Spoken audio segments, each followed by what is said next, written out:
तैयार रहिए। स्टार्ट। महोदय, आज के इस समारोह का अपना अलग महत्व है। पंचायत भारतवर्ष की एक बहुत पुरानी संस्था है और जैसा अभी कहा गया, इन्हीं पंचायतों के कारण ही भारतवर्ष अब तक जीवित रह सका है। हम पर बाहर से बार बार आक्रमण हुए, विदेशियों की विजय हुई, पर ग्राम पंचायतें अपने स्थान पर जो की त्यों बनी रही। स्टॉप। अंग्रेजी शासन के विस्तार के फलस्वरूप अन्य संस्थाओं के बिखर जाने के साथ साथ ये पंचायतें भी नष्ट हो गई। जिस समय हम लोग ब्रिटिश सरकार से भारत के लिए स्वराज्य प्राप्त करने के प्रयत्न में लगे हुए थे, उस समय गांव-गांव में जो कांग्रेस कमेटियां स्थापित हुईं, वे एक प्रकार से पंचायतें ही तो थीं। स्टॉप। पर उस समय हमारे हाथों में अधिकार नहीं था और जो पंचायतें स्थापित हुईं, वे जनता की इच्छा से ही स्थापित हुईं। स्टॉप। हमारे हाथों में जब अधिकार आया तो उस समय ये ग्राम पंचायतें सभी स्थानों पर थीं।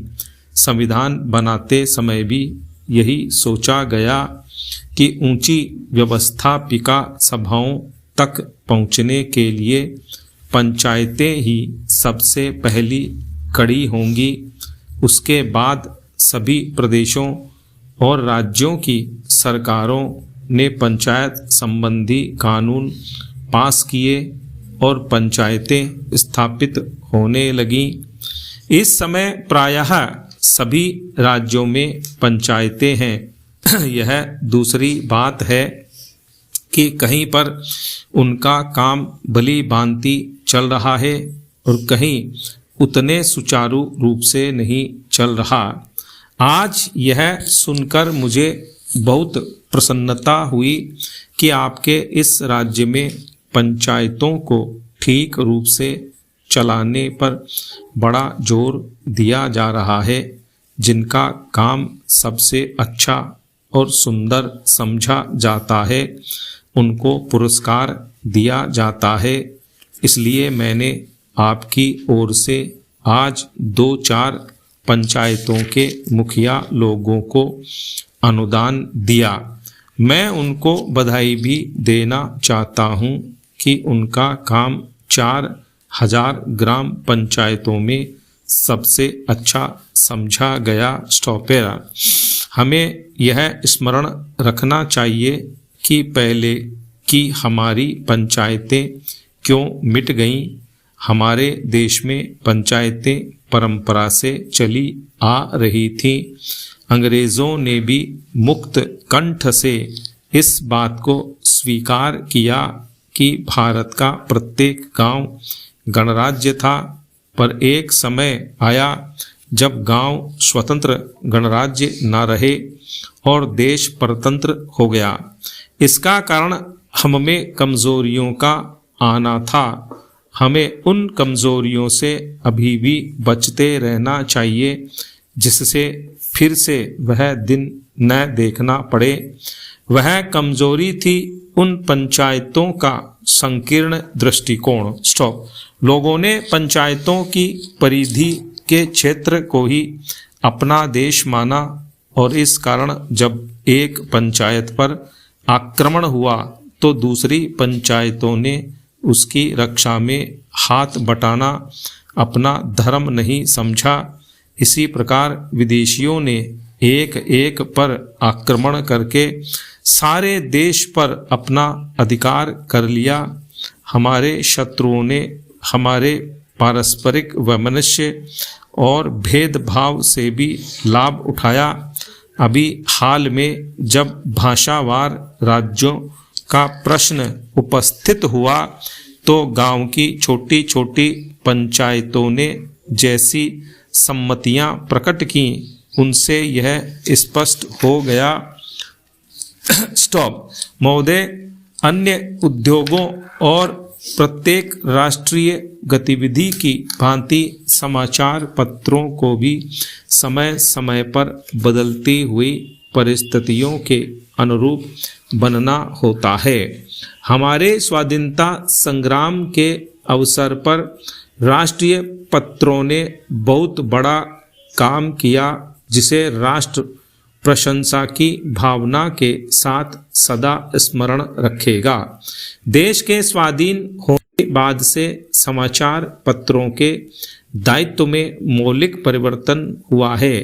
देश से विदेशी सत्ता के जाते ही शासन तंत्र राष्ट्र के प्रतिनिधियों के हाथ में आ गया। यह स्वाभाविक था कि इस परिवर्तन के बाद सभी समाचार पत्र अथवा उनमें से अधिकांश अपनी नीति पर पुनर्विचार करें। इन 9 वर्षों में अधिकांश पत्रों ने इस दायित्व को सुचारू रूप से निभाया है। मैं यह प्रसन्नता से स्वीकार करता हूं कि पत्रों ने राष्ट्रीय महत्व के प्रश्नों पर सरकार का समर्थन कर उसका बल ही नहीं बढ़ाया, बल्कि जब कभी विचार स्वातंत्र्य और सच्चे मतभेद की मांग हुई तो पत्रों ने आलोचना का आश्रय भी लिया। किसी भी पत्र का मूल्य अंततो गत्वा महत्वपूर्ण प्रश्नों पर उसके निर्भीक और निष्पक्ष विचारों के आधार पर ही आंका जा सकता है।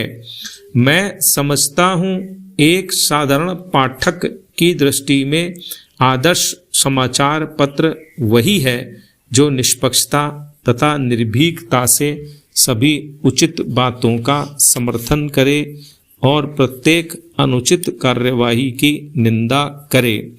ऐसे देश में जहाँ विचार स्वातंत्र्य की पूर्ण व्यवस्था है, समाचार पत्र ही अपने निष्पक्ष तथा वस्तुगत मूल्यांकन से जनता का पथ प्रदर्शन कर सकते हैं। यह काम उतना ही आवश्यक है जितना जन साधारण में संवादों का प्रसार करना। पैरा भारत में समाचार पत्र उद्योग लगभग 100 वर्ष पुराना है। इस काल में पत्रों ने बहुत प्रगति की है और शक्ति तथा यश का उपार्जन किया है। किंतु जब हम भारतीय पत्रों की दूसरे प्रगतिशील देशों के पत्रों से तुलना करते हैं तो हम बहुत सी बातों में, विशेषकर प्रकाशन संख्या की दृष्टि से, अपने पत्रों को बहुत पिछड़ा हुआ पाते हैं।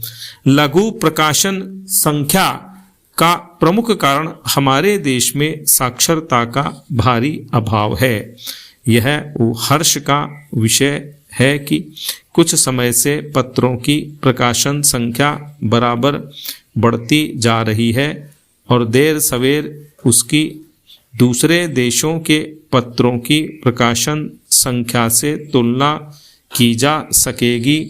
यह कहना असंगत न होगा कि समाचार पत्र उद्योग दूसरे उद्योगों से कुछ भिन्न है।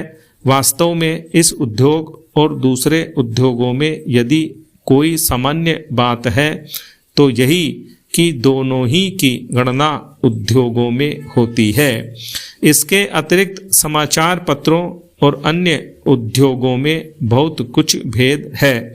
किसी भी उद्योग पर राष्ट्रीय संगठन और राष्ट्र के लोगों के विचार, उनके लक्ष्य तथा महत्वाकांक्षाओं को व्यक्त करने का इतना भारी उत्तरदायित्व नहीं जितना समाचार पत्र उद्योग पर है। पत्रों और पत्रिकाओं का प्रकाशन संसार के सभी देशों में आरंभ में एक साधारण प्रचार कार्य के रूप में हुआ। उस समय यह कार्य आर्थिक लाभ से ऊपर था। धीरे धीरे जैसे पत्रों के पाठकों तथा ग्राहकों की संख्या बढ़ती गई और पत्र विज्ञापन का माध्यम माने जाने लगे। स्टॉप।